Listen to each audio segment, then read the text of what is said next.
먼저 감사와 영광 이 두 개념을 좀 비교해 보겠습니다. 우리 평화교회 교인들은 제가 여러 번 강조를 했기 때문에 이 두 개념 차이를 좀 잘 아시리라 믿습니다. 하나님께 감사한 상황과 하나님께 영광이 되는 상황은 전혀 다르죠. 비슷한 것 같지만 전혀 다릅니다. 예를 들면 우리의 자녀가 우리가 원하던, 예를 들면 아주 원하던 학교에 입학을 했습니다. 그러면 그 자체가 하나님께 감사할 상황입니까? 아니면 하나님께 영광이 되는 상황입니까?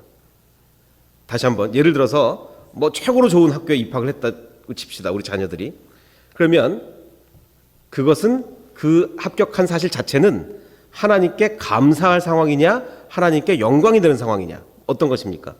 이것은 아직은 전혀 영광이 되는 게 아니라 그냥 감사할 상황이죠. 왜냐하면 만약에 좋은 대학 가는 것 자체가 영광이라면 우리는 사실 하나님께 영광 될 일이 별로 없습니다. 가보면요 안 믿는 사람들이 더 많아요.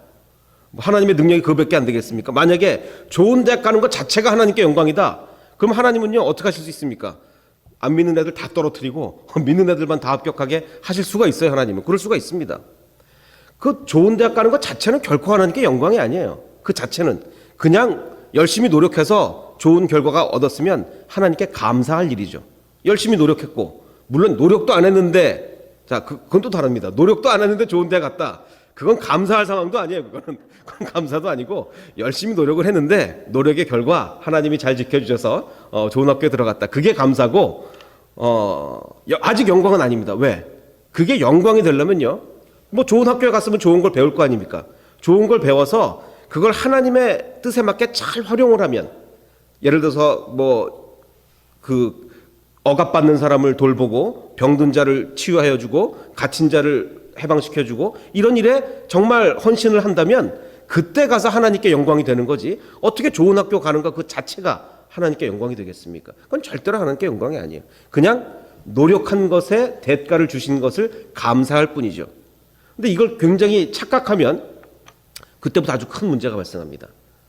어떤 교회는요, 우리 목사님이 설교 시간에 이런 설교하는 교회도 있어요. 한국에 이번에 우리 교회에서 어느 대학을 몇 명이나 갔다고 하시는 분도 있습니다. 무슨 학원도 아닌데 아니 학원에서야 그럴 수가 있겠지만 교회에서 그러면 되겠습니까? 그건 하나님께 영광이 아니에요.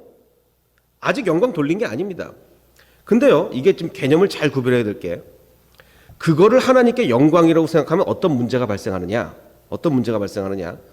아니, 믿는 사람이라고 다 공부 잘합니까? 그게 아니잖아요. 믿는 사람 중에서도 얼마든지 공부 잘하는 사람도 있고 공부 별로 관심이 없는 사람도 얼마든지 있을 수 있단 말이에요. 그러면은 좋은 대학 가는 게 하나님께 영광이면 그럼 공부 못하는 학생들은 하나님께 영광을 못 돌리는 겁니까? 전혀 그게 아니잖아요. 절대로 그렇지 않습니다. 또 한 가지, 사실 이게 더 큰 문제인데, 좋은 학교 가는 것 자체를 하나님께 영광으로 생각하면 어떤 문제가 발생하냐면, 좋은 학교 간 학생들이 이렇게 생각합니다. 이미 자기는 좋은 학교를 들어갔기 때문에 하나님께 이미 영광을 돌린 거예요. 이미. 그 다음에 할 일이 필요가 없습니다. 이미 영광 돌렸는데요. 그렇잖아요. 그러니까 정말 그 다음에 해야 할 일을 안 해요. 이미 영광을 돌렸다고 생각하기 때문에. 근데 아직 그게 아니죠. 거기서 좋은 걸 배워서 정말 그걸 이용해서 방금 말씀드렸듯이 연약한 자를 돌보고 억눌린 자를 해방시키고 이런 일들을 해야 될 거 아닙니까?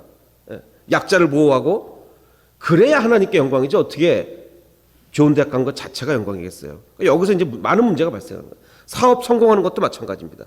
사업 성공하면 하나님께 영광입니까? 아니요. 사업 성공한 것은 그냥 노력의 대가를 받았을 뿐이에요. 그냥 감사할 뿐입니다.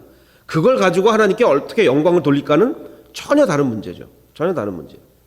심지어는 교회도 마찬가지입니다. 교회에서 예배당을 크게 지었습니다. 크게 진 것 자체가 하나님께 영광인가요? 절대로 그렇지 않죠. 어떻게 예배당 진 것 자체가 하나님께 영광입니까? 그 예배당을 활용을 해서 정말 어려운 사람을 위해서 잘 도와주고 예배를 정말 잘 드리고, 그래야 그게 영광이 되는 거지, 예배당 자체는 하나님께 영광이 아니죠. 그래서 우리는 감사한 것과 영광인 것을 철저하게 잘 구별해야 됩니다. 아주 냉철하게 구별을 잘해야 돼요. 자, 이건 방금 말씀을 드린 거고, 자, 사무엘하 오늘 1장 말씀을 보면 이런 이야기가 이어집니다. 한 젊은 사람이 사울의 전쟁터에서 왔어요. 사울이 전쟁을 하다가 죽었어요. 블레셋과 전쟁을 하다 죽었습니다. 그런데 이제 그 전쟁터에서 한 젊은 사람이 왔는데 다윗에게 다윗에게 와서 뭐라고 얘기를 하냐면 사울 임금님과 요나단 왕자님께서도 전사했다는 전사의 소식을 전합니다. 다윗에게. 자세하게 어떤 얘기를 하냐면 제가 우연히 갈보아 산에 올라갔다가 사울 임금님이 창으로 몸을 버티고 서 계신 것을 보았습니다. 근데 그 사울이 이렇게 얘기를 했다 이거예요. 내가 지금 거의 다 죽어가는데 나를 죽여라. 내가 지금 괴로워서 견딜 수가 없다니까 너는 나를 좀 죽여달라라고 하는 얘기를 제가 들었습니다. 그래서 근데 제가 보기에도 도저히 살 가망이 없을 것 같아서 다가가서 사울 왕의 명령대로 내가 그를 죽였습니다. 안락사를 했다는 얘기죠. 쉽게 말하면. 그런 다음에 저는 머리에 쓰고 계신 왕관을 벗기고 팔에 끼고 계신 팔찌를 빼어서 그 증거품으로 이렇게 갖고 왔습니다. 라고 얘기를 합니다. 자, 그런데 이 청년이 이스라엘 청년이 아니라 누구냐면 아말렉 청년이에요. 아말렉 사람. 자, 그런데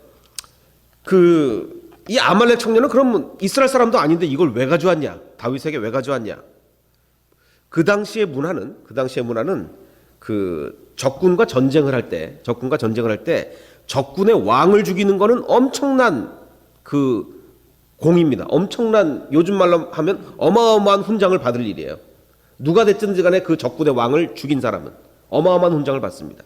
자, 그러면 지금 이 사울은 블레셋과 전쟁을 하고 있었어요. 블레셋과 전쟁을 하다 졌어요. 그래서 사울 왕이 죽었습니다. 그런데 그거를 지금 사울 왕이 죽은 것을 실제로 자기가 죽였는지 아니면 죽은 다음에 갔는지 이 사람 말이 진짜인지 아닌지는 확인할 방법은 없어요. 확인할 방법은 없는데 어쨌든 사울 왕의 왕관인 건 맞고 사울 왕의 팔찌인 건 맞아요. 어쨌든 죽은데 접근을 했단 말이에요. 그래서 그걸 가져왔어요. 자, 그러면 여러분이 이 아말렉 청년이라면 여러분에게 지금 두 가지 초이스가 있습니다.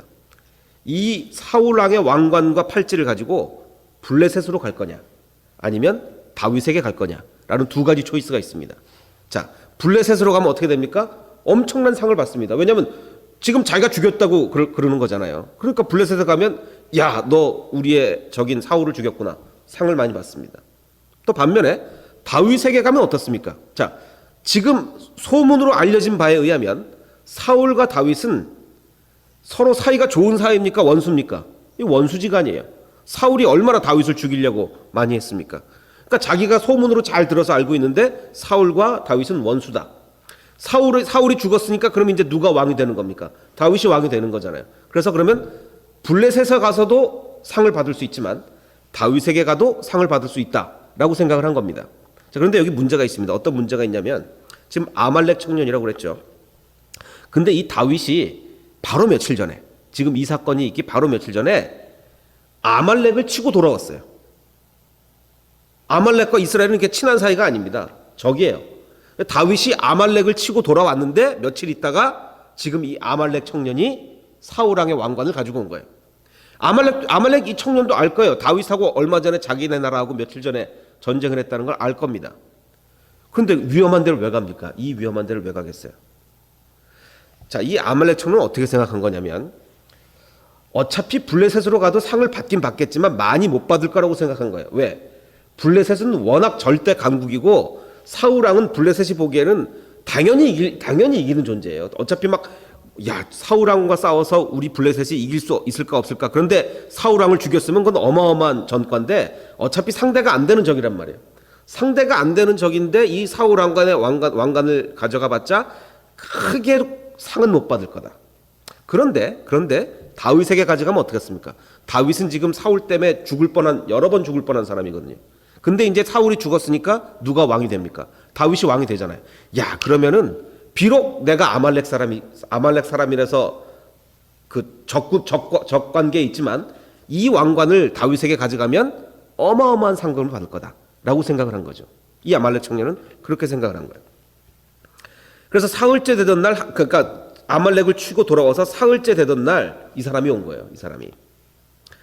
자, 그래서 이 사람을 맞이한 그럼 다윗의 반응은 어떻겠습니까?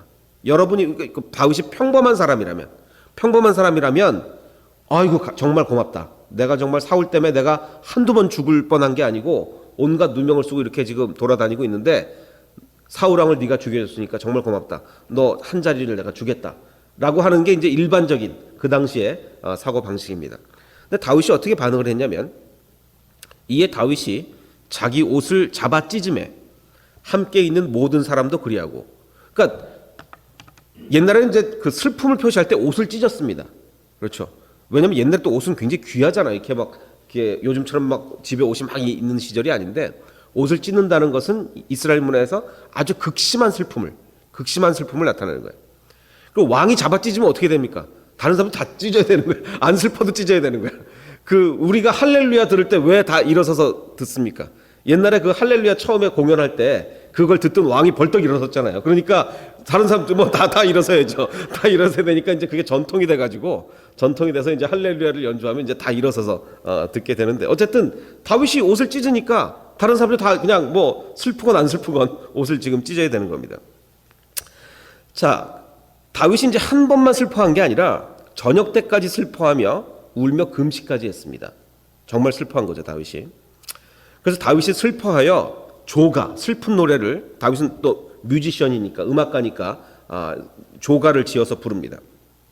그리고 혼자만 부르는 게 아니라 유다 사람들한테 이 노래를 가르쳐라. 그래서 사울의 죽음을 온 유다가 함께 슬퍼해야 된다라고 이제 이렇게 얘기를 하는 겁니다. 그러면서 이제 그 아말렉 청년에게 이렇게 얘기를 하는 겁니다. 내가 어떻게 감히 겁도 없이 손을 들어서 주님께서 기름을 부어 세우신 분을 살해하였느냐? 너는 죄진 거다. 너 지금 나를 도와준 게 아니라 너는 죄진 거다. 사울은 하나님께 기름을 부은 자인데 네가 무슨 권한으로 네 맘대로 죽이느냐라고 하면서 그를 죽이라고 합니다. 사형을 선고합니다. 그러니까 이 사람은 지금 상 받을 거 기대하고 갔다가 정말 쾌재를 불렀겠죠. 야, 사울의 이 왕관과 팔찌를 가져가니 내가 얼마나 큰 상을 받을까. 상을 받을 걸 기대하고 갔다가 뭡니까? 사형을 당했어요. 자, 그런데 만약에 다윗이 평범한 사람처럼 자기의 이익만 생각한다면 그 청년한테 사실은 포상을 해야 됩니다. 왜 그러냐면 다윗은 정치인이거든요. 좀 왕이니까 이거 정치인 아닙니까? 정치인이요. 지금 이 아말렉 청년은요, 사울이 죽었다는 것은 그 사람들 사고방식으로 다윗에게 도움이 되는 소식입니까? 해가 되는 소식입니까? 도움이 되는 거잖아요. 그러니까 정치적으로 볼 때 자기에게 도움을 주러 온 사람이에요. 자기에게 정치적으로 도와주러 온 사람입니다. 물론 목적은 자기가 상 받는 게 목적이지만 어쨌든 다윗을 도와주러 온 사람이에요, 이 사람은. 그러면 정치 세계에서 자기를 도와주겠다고 온 사람을 사형을 시켜버리면 앞으로 누군가 다른 사람이 다윗을 돕겠다고 오겠습니까? 누가 돕겠다고 오겠습니까? 도울 사람이 없잖아요. 그렇죠. 그러니까 정치를 잘하려면요, 자기를 도와주러 온 사람한테 잘해줘야 되는 거예요. 근데 다윗한테는 그게 머릿속에 없습니다. 자기한테 도움이 되느냐 해가 되느냐가 머릿속에 없어요. 하나님께 이게 옳은 일이냐 아니냐가 머릿속에 있는 거죠. 그러니까 이건 분명히 잘못했던 거야. 네가 무슨 권한으로 주님의 기름 부은 종을 살해를 하느냐. 넌 사형이다. 그러니까 자기에게 이익이 되느냐를 생각하지 않았던 거죠. 자, 근데 이제 문제가 있습니다. 어떤 문제가 있냐면 좀 다르게 보는 사람들이 있어요. 이 사건을. 지금 저는 다윗은 정말 순수한 마음으로 너는 어떻게 자기의 이익과 관계없이 넌 어떻게 하나님의 기름 부은 자를 살해하느냐. 그래서 사형을 시켰는데 다른 시각에서 보는 사람은 어떻게 보느냐면 이것은 다윗이 쇼한 거다. 왜 쇼를 했냐면 이제 사울이 죽음으로 해서 전 이스라엘의 왕이 되어야 되는데 그러면 사울 편을 잘 다스려야 잘 마음을 추스려야 전 이스라엘의 왕이 되지 사울의 그 편들에게 자기하고 적이 돼서야 어떻게 되겠느냐. 그럼 사울의 편의 마음을 다스리기 위해서는 슬픈 것처럼 해야 된다. 사울 왕이 죽은 게. 그래서 막 그 청년 일부러 막 죽이고 사형시키고 자기는 막 슬픈 조가를 만들어 부르고 이래야 요즘 말하는 국민통합이 돼서 나라가 정동이 됐으니까 쇼한 거다. 슬프지 않으면서 정말 사울 잘 죽었다. 이렇게 생각하면서 쇼한 거다라고 보는 시각이 있습니다. 여러분 어떻게 생각하십니까? 이 다윗의 진심이었을까요? 아니면 쇼였을까요? 자, 이것을 생각하기 위해서 오늘 의문으로 남겨두고 하나하나 좀 생각을 해보겠습니다. 이제 기독교인의 직업관이 문제가 되는데, 옛날에 중세시대에는 실제로 자기 마음이 어떤가에 관계없이 모든 것을 하나님께 영광으로 돌려야 됩니다. 아까 얘기했듯이 예를 들어 중세 시대에 어떤 무슨 좋은 일이 자기한테 즐거운 일이 생겼어요. 그럼 무조건 뭐부터 해야 되냐면 하나님께 영광부터 돌려야 돼요. 자기 마음은 사실 믿음이 별로 없는 사람이라서 전혀 하나님의 영광하고 상관이 없다 할지라도 중세 시대에는 그렇게 해야 돼요. 왜? 교회가 모든 세상을 다스리고 있었던 시대였고 자기의 신앙과 관계없이 그렇게 얘기 안 하면 사회에서 도태되는 거예요. 그러니까 신앙이 좋은 것처럼 표현을 해야 살아남는 시대란 말이죠. 중세 시대는. 그래서 중세 시대 직업가는요. 모든 게 하나님께 우선이라고 본인의 마음과 상관없이 돌립니다. 그리고 직업도 마찬가지로 철저하게 구별을 해요. 어떻게 구별을 하냐면 성스러운 직업과 성스럽지 못한 직업. 아주 칼같이 구별합니다. 뭐 어떻게 구별합니까? 성스러운 직업은 이런 신부님들, 당시에 그 신부님들은 다 성스러운 직업이고 나머지는 다 세속적인 거예요. 뭐 농사를 짓던 장사를 하던 뭐 심지어는 뭐 학교에서 그 대학에서 교수가 되든 하더라도 이게 하나님과 관련이 없는 일이면 다 세속적인 걸로 다 분류를 해버립니다. 그러니까 성과 속을 철저하게 구별을 하는 게 중세 직업관이었어요.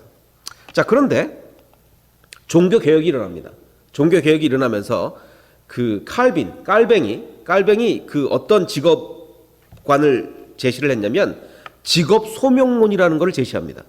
직업 소명론은 어떤 거냐면 우리는 그 직업을 통해서 하나님께 부름을 받았다는 거예요. 예를 들면 농부면 하나님이 나를 농부로 부르셨다는 거예요.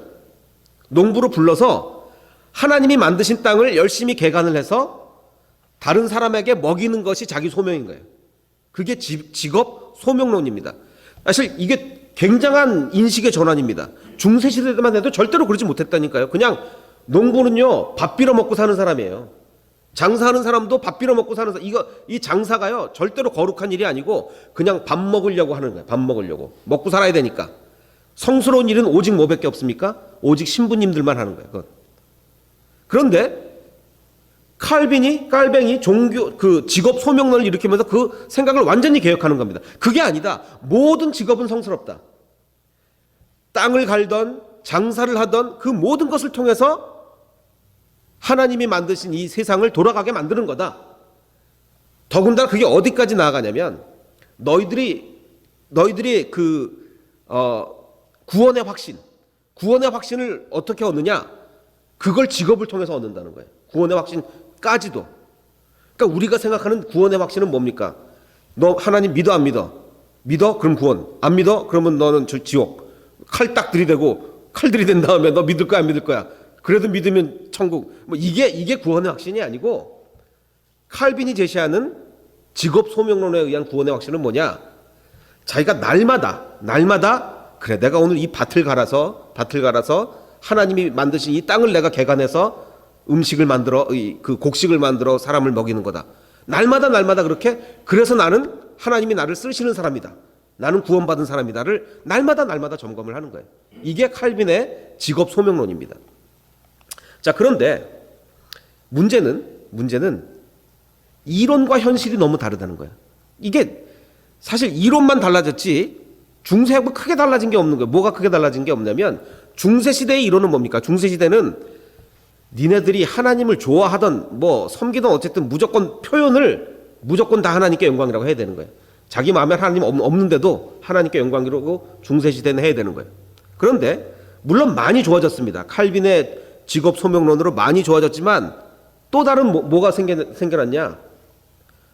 원래 칼빈의 이론에 의하면 날마다 정말 구원을 점검하고 그래 내가 오늘 이 밭을 갈므로 정말 하나님을 위해서 이렇게 해야 되는데 정말 우리가 그렇게 사냐는 얘기예요. 그렇게 사냐는 얘기. 여러분 오늘 지금 수요 예배니까 오전에 이제 일을 대부분 다 하고 오셨습니다. 어떤 마음으로 일하셨습니까? 뭐 물건 파시거나 뭐 이러면서 그래 뭐 은행에서 일하고 이러면서 뭐 계좌 관리를 하면서 그래 내가 정말 이걸 통해서 이 하나님의 그걸 했냐 그러면 내가 이걸 해야 올해 이번 달 월급을 받지. 그리고 내가 이걸 팔아야 내가 우리 집에 렌트비를 내지. 전자입니까 후자입니까? 대부분 다 후자예요. 뭐 하면서 정말 이걸 하나님을 위해서 별로 그렇게 생각이 안 됩니다. 잘 안 돼요. 그러니까 이론과 현실이 너무 다른 거예요. 그렇게 해야 되는데 그렇게 안 되는 거예요. 자, 이 사진 어떤 사진이냐면 그 한국에서 꽤 지난 일이지만 그 어떤 군인이 자기 동료 5명을 쏴 죽이고 도망을 갔어요. 총을 들고 도망갔습니다. 그러니까 뭐 최고 비상령이 내려진 거죠. 정말 동료들 5명을 쏴 죽이고 총을 갖고 도망갔으니까 이게 얼마나 큰 이 위험한 상황입니까? 그래서 이제 뭐 진돗개 이론가 하는 아주 초비상령이 내려졌는데 한 마을에서 그래서 이 군인이 초비상령 상황에 맞게 아주 총을 겨누면서 비상 경계 근무를 하고 있는 거예요. 근데 이제 그 동네 사시는 아주머니께서 이 더운 여름에 지나가시다가 목이 마르시니까 그 옆에 앉아서 물을 마시고 계세요. 지금 전혀 어울리는 상황이 아니죠. 전혀 어울리는 상황이 아니에요. 근데 원래는 어떻게 됩니까? 원래는 위험한 상황이에요. 지금 그 총을 들고 간 군인이 어떤 일을 저지를지 모릅니다. 그래서 사실 위험해요. 그러니까 이 군인처럼 이렇게 하고 있는 게 맞아요. 근데 이 아주머니는 평생을 거기서 살았거든요. 그 동네에서. 그러니까 뭐 군인이 탈출했다 그래도 뭐 별로 위험을 못 느끼는 거예요. 맨날 자기 다니던 길이고 맨날 물 먹던 데니까. 그러니까 그냥 옆에 앉아서 물 먹는 거예요. 자, 우리가 원래 이론, 직업 소명론에 의하면 우리는 날마다 정말 물건을 팔며 계좌 관리를 하며 뭐 땅을 가꾸며 뭘 해야 됩니까? 이걸 통해서 어떻게 직업을 통해서 내가 구원의 확신을 날마다 얻고 어떻게 하나님 성일권을 날마다 생각해야 되는 게 원래 이론이에요. 이 군인처럼. 근데 우리는 맨날 하다 보니까 어떻게 됩니까? 이 위험한 상황인데도 그냥 그 군인 앞에서 옆에서 물 마시고 있는 거예요. 이론과 현실이 지금 다르게 가고 있는 겁니다. 자, 이 사람이 누구냐면 아담 스미스, 너무 유명한 사람이죠. 1776년에 그 세계적인 베스트셀러였던 국부론을 지은 사람입니다. 이 사람이 주장하기를, 자, 이 사람도 이때까지만 해도 1776년까지만 해도 아직 중세 시대의 사고 방식에서 사람들이 깨어나지 못할 상황이었어요. 아직 중세적 사고를 하고 있었다고요, 사람들이. 그러니까 무조건 이론적으로는 하나님께 영광이 돼야 되는 거예요. 자기 마음은 안 그렇더라도 겉으로는 하나님께 영광이 돼야 되는 거예요. 자, 그런데 이 사람이 아주 놀라운 지적을 합니다. 우리가 저녁 식사를 할 수 있는 것은 정육점 주인이나 빵집 주인의 박애심 덕분이 아니다. 이게 무슨 얘기냐면 빵집 주인이나 정육점 주인이 워낙 착해서 워낙 또 하나님을 잘 섬겨가지고 내가 이 빵을 잘 만들어서 우리 믿는 사람들을 다 먹여야지 이래서 하는 게 아니라, 그런 박애심이나 이런 믿음에서 나오는 게 아니라 그 사람들이 돈 벌려고 하기 때문에 빵을 잘 만들어야 돈을 잘 벌 거 아닙니까? 그리고 고기를 좋은 걸 갖다 놔야 돈을 잘 벌 거 아니에요. 사람들이 그렇게 하다 보니까 우리가 좋은 빵도 먹게 되고 좋은 고기도 먹게 되고 그래서 우리가 저녁 식사를 풍성하게 하는 거지, 그 사람들의 박애심 때문이 아니다. 그 사람들이 돈 벌려고 하는 것 때문이다 라는 것을 아주 명확하게 지적을 했어요. 요즘으로 보면 당연한 이론입니다. 이걸 누가 이 이론 딱 보고 야, 대단한 학자다, 뭐 대단히 놀라운 이론이다라고 아무도 생각이 안 드시죠. 그 얘기는, 그건 왜 그러냐? 우리는 이미 중세로부터 한참 떨어진 시대에 살고 있기 때문이에요. 그 당시만 해도 이건 놀라운 이론입니다. 왜? 중세들은 다 그렇게 생각하고 살았어요. 어느 누가 이기심 때문에 이렇게 세상이 돌아가고, 이기심, 돈 벌려고 서로 하다 보면 이럭저럭 세상이 잘 돌아간다고 어느 누가 생각을 했겠습니까? 그 당시로 볼 때는 대단히 놀라운 거예요. 그러니까 이거를 오늘의 말씀을 좀 적용시켜서 생각해 보자면 좀 솔직해지자 이겁니다. 겉으로는 맨날 하나님의 영광 하면서 우리가 정말 그렇게 하나님의 영광으로 하냐고요. 자기 이익으로 하면서 맨날 하나님의 영광이래요. 그러니까 이것도 중세시대에 맨날 빵 만들면서 하나님께 영광, 고기 준비하면서 하나님께 영광, 맨날 말로만 그랬는데 실제로 니네가 그러냐 이겁니다. 이 아담 스미스의 아주 전곡을 찌르는 거예요. 실제로는 다 돈 벌려고 하는 거다. 근데 돈 벌려고 하다 보면 뭐 서로 이렇게 막 하다 보면 이렇게 잘 보이지 않는 손이 작용해가지고 다 세상이 잘 돌아가는 거다고 아담 스미스가 아주 좀 놀라운 지적을, 좀 예리한 지적을 한 거예요. 자, 다윗은요, 제가 이 아담 스미스 얘기를 들은 이유가 다윗은요, 하나님께 영광일 때와 자신의 이익일 때를 굉장히 솔직하게 구별했습니다. 우리처럼 정말 자기 일을 위해서 뭘 해놓고 하나님께 영광이다 그러지 않았어요. 다윗은 정말 솔직했습니다. 어떻게 솔직했냐면 다윗이 골리앗을 죽일 때, 다윗이 이제 전쟁터에 나갔는데 그 아버지의 심부름으로 이제 전쟁터에 나갔는데 군인들이 하는 얘기를 듣는 거예요. 지금 골리앗이 어마어마한 장군이 와서 막 이스라엘을 희롱하고 있는데 군인들끼리 얘기하는 걸 다윗이 옆에서 듣습니다. 뭐라고 듣냐면 임금님은, 그러니까 사울 왕이죠. 사울 왕은 누구든지 저자를 죽이면 많은 상을 내리실 뿐만 아니라 아예 사위로 삼는다. 우리 옛날 얘기 보면은 뭐 주로 사위 삼는 얘기 많이 나오잖아요. 사위로 삼으시고 더군다나 그 집안의 모든 세금까지 면제해 주신다더라. 그러니까 누군가 나가서 저 골리앗을 죽여야 된다. 그러면 이 모든 상을 다 받는다라고 이제 군인들끼리 얘기를 하는 거예요. 그거를 누가 들었냐? 다윗이 들은 거예요. 그래서 다윗이 아니 뭐라고 어떻게 해준다고요? 블레셋 녀석이 무엇이기에 하나님을 섬기는 군인들을 이렇게 모욕하는 것입니까?는 물론 이건 하나님 섬기는 하나님 어떻게 저렇게 모욕하냐? 내가 싸워야 되겠다고 또 있긴 있어요. 있긴 있지만 1차 관심은 뭡니까? 1차 관심은 사울 왕이 무슨 상을 내린다고 해? 1차 관심이 있는 거예요. 그래서 군인들이 이런 상을 내린다더라. 뭐 세금도 면제해주고 다 해준다더라. 라고 하니까 그 사람한테만 정보를 듣는 게 못 믿어서 확인을 합니다. 확인. 다른 사람 앞으로 가서 똑같은 말로 또 물어봅니다. 뭐라고 해준다고요? 저 골리앗을 죽이면 뭐라고 해준다고요? 그러니까 똑같이 세금 면제해주고 사위 삼고 그 얘기를 듣습니다. 그래서 다윗이 그래서 나간 거예요. 골리앗을 죽이러. 우리의 고정관념과 전혀 다르죠. 우리는 보통 주일학교 때부터 어떻게 생각했습니까? 다윗이 골리앗을 죽인 이유는 온전히 하나님을 위해 자기는 정말 목숨 걸고 모든 걸 비우고 온전히 하나님을 위해 나갔다고 우리는 생각해 왔는데 사실 다윗은 그게 아니었어요. 굉장히 솔직했어요.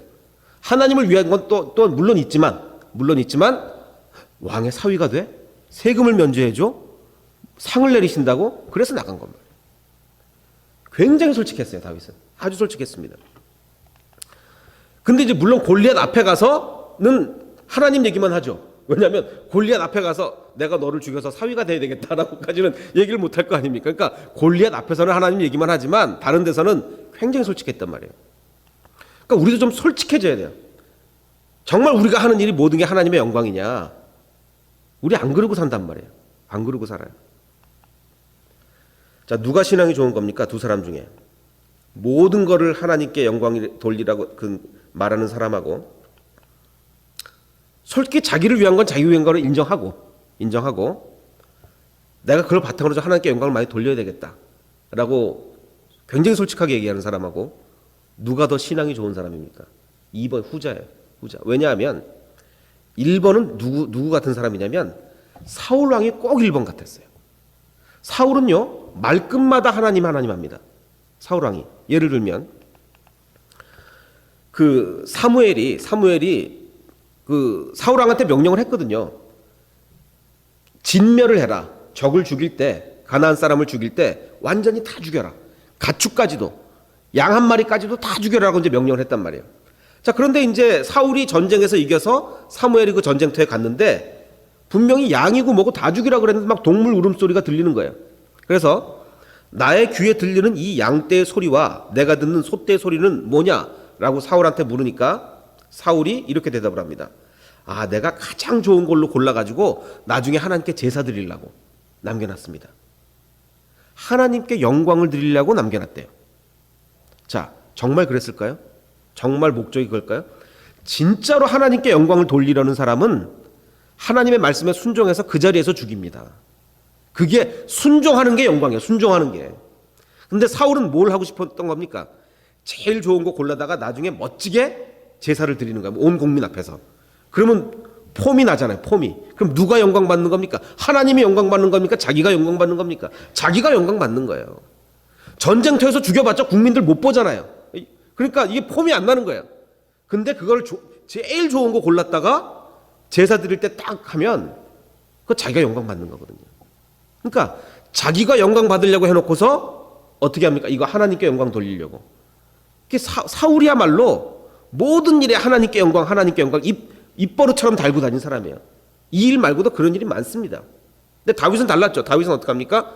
솔직히 자기를 위한 건 자기를 위한 거 인정하고 또 하나님을 위한 건 하나님을 위한 거라고 인정을 할 때 그게 다윗이 되는 겁니다. 솔직해야 돼. 네덜란드에 있는 한 버스 정류장에 전광판이 옆에 하나 있습니다. 전광판. 잘 안 보이실 텐데 사람이 앉으면요 여기 뭐가 찍히냐면 이 사람의 몸무게가 찍혀요. 몸무게가 무슨 광고인데 무슨 광고일 것 같습니까? 피트니스 클럽 광고예요. 당신의 몸무게를 확인하고 운동을 해라라는 겁니다. 적나라하죠. 아주 적나라합니다. 우리도 좀 자기 자신을 적나라하게 드러낼 필요가 있어요.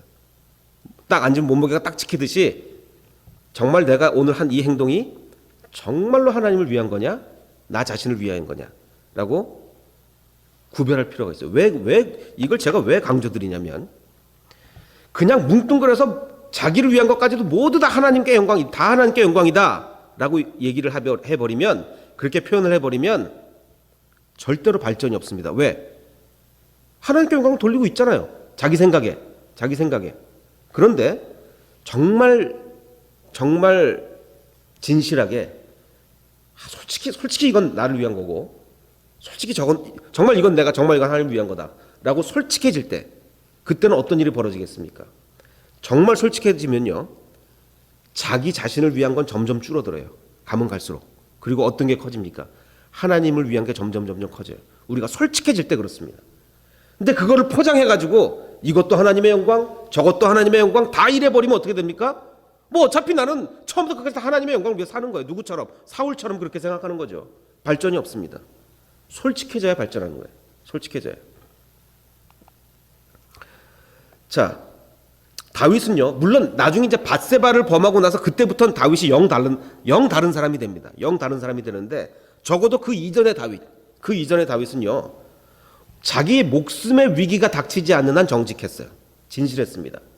물론 자기가 죽을 위협에 닥칠 때는 조금 정직하지 못할 때도 있었는데 그건 둘째로 두고 그렇지 않는 한 괜히 자기를 포장한다든지 괜히 자기가 신앙 좋은 것처럼 드러낸다든지 그런 일이 없었습니다. 다윗은 정직했어요. 자, 그랬기 때문에 자, 아까 맨 처음 문제로 돌아가겠습니다. 사울의 죽음을 그토록 슬퍼한 거 이게 쇼였냐 진심이었냐 어떻게 판단할 수 있을까요? 물론 답은 하나님만 알고 계시지만 적어도 우리가 여러 가지 종합적으로 판단해 볼 때 다윗은 진실한 사람이었잖아요. 그렇게 쇼하는 사람, 자기 생명이 왔다 갔다 하지 않는 한 쇼하는 사람이 아니었단 말이에요. 그래서 그 사울의 죽음을 슬퍼한 것은 이건 진실이었겠다라고 우리가 생각할 수가 있는 겁니다. 자, 아담 스미스 얘기로 다시 한번 돌아와서 아담 스미스가요, 이제 경제학의 아버지 이렇게 이제 불리는데 자기 스스로는 아마 경제학자라고 평가를 안 했을 겁니다. 왜냐하면 그때 당시까지만 해도 경제학이라는 게 없었어요. 아담 스미스가 처음으로 경제학을 만든 겁니다. 그러니까 아담 스미스는 자기가 스스로 이제 철학자라고 생각을 해요. 도덕 철학을 한 사람인데 도덕 감정론이라는 책을 또 하나 썼습니다. 여기 보면 이제 아담 스미스는 사람을 두 가지로 평가해요. 연약한 인간, 현명한 인간. 두 가지 사람을 평가를 하는데 둘 중에 한 사람이 돈을 잘 버는 사람입니다. 자, 연약한 인간이 돈을 잘 벌겠습니까? 현명한 사람이 돈을 잘 벌겠습니까? 자, 다시 한번 묻겠습니다. 연약한 인간이 아담 스미스가 평가하는 연약한 인간이 돈을 잘 벌겠어요? 현명한 사람이 돈을 잘 벌겠어요? 현명한 사람이 돈 잘 벌면 제가 안 물어봤겠죠. 당연히 연약한 사람이 돈을 잘 법니다. 왜 그러냐면 우리랑 이 데피니션이 달라요. 아담 스미스가 말하는 연약한 인간은 너무 연약해서 세상처럼 사는 거예요. 의지가 없어서 올바른 삶을 못 살아가는 거예요. 이게 잘못했으면 하지 말아야 되고 옳은 길이 아니면 그만둬야 되는데 너무나 연약한 사람이라서 이렇게 부정을 안 저지르면 내가 못 사는 거야. 이렇게 돈을 못 버는 거예요. 그러니까 남들도 다 그렇게 하는 것 같고 그러니까 그렇게 하는 거예요. 그게 연약한 인간이에요. 근데 현명한 인간은 뭡니까?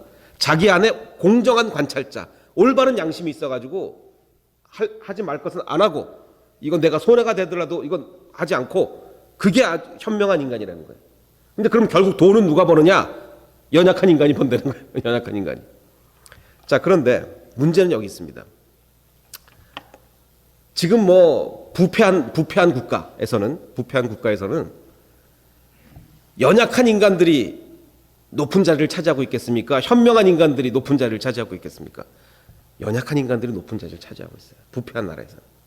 그러면서 말은 뭐라고 합니까? 내가 이 나라를 개혁하겠다라고 말을 하는 거죠. 자기가 개혁의 대상인데도 내가 이 나라를 개혁하겠다라고 얘기하는 거예요. 자, 마찬가지로 신앙인도 저도 두 가지로 구별하고 있습니다. 연약한 신앙인, 현명한 신앙인. 연약한 신앙인은 뭡니까? 연약한 신앙인은 정말 올바른 길을 가고 정말 나에게 손해가 있더라도 하나님의 길을 가는 그런 게 아니고 너무 약한 거예요. 그냥 하나님만 불러요. 그냥 주여 주여만 부르고 세상 흐름대로 가는 게 연약한 신앙인. 현명한 신앙인은 뭡니까? 정말 바른, 진실할 때 진실하고 심지어는 나한테 손해가 나더라도, 즉 아까 말씀드렸듯이 다윗은요, 그 아말렉 사람을 죽이면 정치적으로 자기에게 손해예요. 그런 일을 왜 합니까? 자기를 도와주겠다고 온 사람을 잘 대우를 해줘야지, 정치적으로 손해가 날 일을 그게 옳기 때문에 하는 겁니다. 그게 현명한 신앙인이에요. 하나님이 우리에게 원하시는 사람이 바로 그런 사람입니다. 우리는 솔직해야 돼요. 지금 이 행위가 나를 위한 행위였냐, 하나님을 위한 일이었냐, 정말 분명히 구별해야 돼요. 근데 그게 사실 목회자가 제일 힘듭니다. 목회자가. 왜냐면 목회자가 하는 일이 어차피 이게 설교하고 막 교회 일을 하고 이거 아닙니까? 근데요, 이게 정말 나를 위해서 이렇게 하는 거냐, 하나님을 위해서 하는 거냐, 정말 구별하기 힘들어요. 그거 구별 못하면 타락하는 겁니다. 그거 구별 못하면 가짜 목사가 되는 거예요. 근데 목회자만 그런 게 아니라 평신도들도 마찬가지입니다. 정말 그걸 구별함으로 연약한 신앙인이 아닌 현명한 신앙인이 되어서 자기를 위한 일은 점점 줄어들고 하나님을 위한 일이 점점 커질 수 있는 저와 여러분이 되시기를 주님의 이름으로 축원합니다. 함께 기도하겠습니다.